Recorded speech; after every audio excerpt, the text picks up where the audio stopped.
আমরা first time তিনজা মিলে যাচ্ছি মেলায়। শ্রাবণ মাসে শ্রাবণী মেলা হচ্ছে শিব মন্দিরের চড়ক মাঠে। আমরা তিনজা মিলে বেরিয়ে পড়ছি মেলা যাওয়ার উদ্দেশ্যে। তো হ্যালো এভরিওয়ান, কেমন আছো সবাই? আশা করি সবাই ভালো আছো। তোমাদের ভালোবাসায় আমিও অনেক ভালো আছি। আজ রবিবার, বিকাল বাজে এখন 5:30। খুব তাড়াতাড়ি বেরিয়ে পড়লাম, কারণ কি আমাদের তাড়াতাড়িও আসতে হবে। রূপম বেটাকে রেখে যাচ্ছি এই কারণে।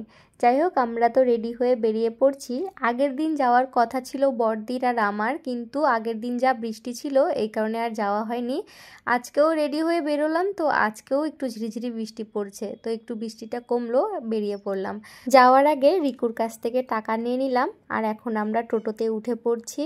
রনও আর সুজুও যাচ্ছে আমাদের সাথে। রনও তো আগের থেকেই বলছে ও গাড়ি নিবে, আর সুজু বলছে পুতুল নিবে। যাই হোক, ওরা যেতে যেতেই ভাবনা চিন্তা করছে যে ওরা কি কি নিবে। অনেকেই আমাকে জিজ্ঞাসা করো যে দিদি তোমার শ্বশুরবাড়ি কোথায়? তো আমার শ্বশুরবাড়ি হচ্ছে শিব মন্দির তারিজোত। মেলায় পৌঁছেই দেখি টিকিট কাউন্টারে আমার দিদি, এটা হচ্ছে আমার জ্যাঠাতো দিদি। তো জ্যাঠাতো দিদির সাথে দেখা হয়ে গেল, আর আমাদের টিকিট কিন্তু একদমই ফ্রি। আমরা ফ্রি ঢুকে গেলাম মেলাতে। তারপর জেঠুর মেয়েটার সাথে কথা বলার পর এখন আমরা চলে আসছি মেলার ভিতরে। আর ঢুকতেই এত সুন্দর সুন্দর শাড়িগুলো দেখে তো আমার ভীষণ মন ভরে গেল। অন্যান্য মেলা থেকে এই মেলাটা একদমই আলাদা। এখানে হাতের তৈরি অনেক জিনিস পাওয়া যায়। আমার যেটা সব থেকে বেশি ভালো লাগে সেটা হচ্ছে পরিষ্কার পরিচ্ছন্ন। এই মেলাতে একদমই পরিষ্কার, কি সুন্দর ম্যাট বসানো আছে। আর তার থেকে বড় কথা হচ্ছে এই মেলাতে একদমই ভিড় নেই, কারণ কি এই মেলাটা 1 মাস থাকে এই কারণে। দূর থেকে একটা ব্যাগের দোকান দেখতে পেলাম, গিয়ে জিজ্ঞাসা করলাম যে ব্যাগটার দাম কত। বলছে এখানে যা নিবা সব 100 টাকা। ব্যাগটা খুব ভালো লাগলো, নেওয়া আর হলো না, কারণ কি কয়েকদিন আগে আমি ধাম মেলায় গিয়ে 2টা ব্যাগ নিয়েছি। এখন ব্যাগ নিলে রিকু আবার বকা দিতেও পারে। যাই হোক, ব্যাগটা নিলাম না। তারপর দূর থেকে ভ্যাসলেটের দোকানগুলো দেখতে পেলাম। এই ভ্যাসলেটগুলো তো এখন ট্রেন্ডিংয়ে চলছে, তাই না বলো? আর মেলা ঢুকতেই রনর মুখটা দেখো। রনো আর সুজুর মুখটা একদমই অফ হয়ে গেছে। ওরা বাহানা ধরছে। রনো ওর মাকে রাগ দেখায়, বলছে আমাকে গাড়ি কিনে দাও, আর সুজু যেটাই দেখছে সেটাই ও কিনতে চাচ্ছে। কি আর করা যায়। তারপর ওদের মন শান্তি করার জন্য ওদেরকে 2টো গাড়ি কিনে দিয়েছে। তারপর বড়দিকে আমি একটা এই অক্সিডাইজের চুড়িগুলো পছন্দ করে দিলাম, আমি একটা, বড়দি একটা নিলাম। কয়েকটা ভেসলেটও নিয়েছি। এই চোখের ভেসলেটগুলো পরলে নাকি নজর লাগে না। যাই হোক, আমি ওর 2টা নিয়ে নিলাম। সুজু দূর থেকে এই ঘূর্ণিগুলো দেখতে পেয়েছে, আর ও দৌড় মেরে এসে বলছে এটাতে নাকি উঠবে। যাই হোক, ওকে উঠালো ওর মা। আর দেখো ওর সাহস, একটুও ভয় পাচ্ছে না।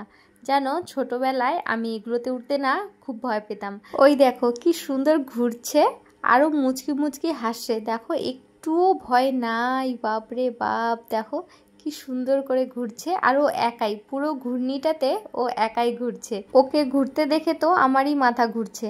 যাই হোক, খিদাও পেয়েছে অনেকক্ষণ ধরে ঘুরছি। দেখি কোথাও নিরামিষ খাবার পাই কিনা। দূর থেকে দেখতে পেলাম একটা পাপড়ি চাটের দোকান। তো এখানে নাকি পেঁয়াজ রসুন ছাড়া পাপড়ি চাট বানায় দেয়। 3 প্লেট অর্ডার দিলাম, তো আমাকে দিয়েও দিল। আর দেখো কি সুন্দর লাগছে না দেখতে। চলো খেয়ে দেখি কেমন টেস্টি লাগে।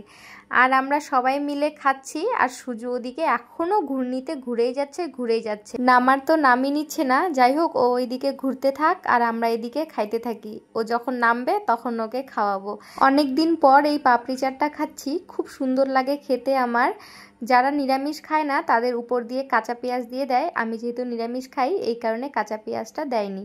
যাই, পাপড়ি চাট খেতে খেতে হালকা হালকা বৃষ্টি পড়ছিল, এই কারণে আমরা তাড়াতাড়ি করে বেরিয়ে পড়ছি। আর বাড়ি থেকে ফোন আসে, রূপম বেটা যে ঘুমাইছিল এখন উঠেও গেছে। যাই হোক, ও কানবে না জানি, কিন্তু তবুও তো তাড়াতাড়ি যেতে হবে। ওকে আবার ওর মা দুধও খাওয়াবে। মেলায় আসার সময় আমরা ফাঁসি দেওয়া ফ্লাইওভার দিয়ে আসছিলাম, আর যাওয়ার সময় শিব মন্দিরের ভিতর দিয়ে নিয়ে যাচ্ছে। আর এদিকে রেলগেটে এসে আটকা পড়ে গেছে। প্রচুর পরিমাণ জামও লাগছে, 10 মিনিটের মতো লাগবে। আর এদিকে বড়দির তো প্রচুর পরিমাণ টেনশন হচ্ছে যে রূপম বেটা কাঁদছে নাকি, কিন্তু আমি জানি রূপম বেটা কান্না করবে না। আর এইদিকে রনো বেটা দেখো ও কি কি কিনেছে সেগুলোই তোমাদের সাথে শেয়ার করছে। বাচ্চারা তো মেলায় গিয়ে ভীষণ খুশি হয়েছে, কারণ ওরা যা যা চাইছিল সব কিছুই পেয়েছে। আর এখন ওরা হাওয়াই লাড়ু খেতে খেতে বাড়ি যাচ্ছে। আর এই যে সুজুরানি দেখছো, ওর ঠোঁটটা কেমন পিঙ্ক পিঙ্ক হয়ে গেছে। তো গাইস আজকের ব্লগটা তাহলে এখানেই শেষ করি। ভালো লাগলে লাইক কমেন্ট শেয়ার অবশ্যই করো। দেখা হবে পরের একটি ব্লগে। টাটা, ভালো থেকো সবাই।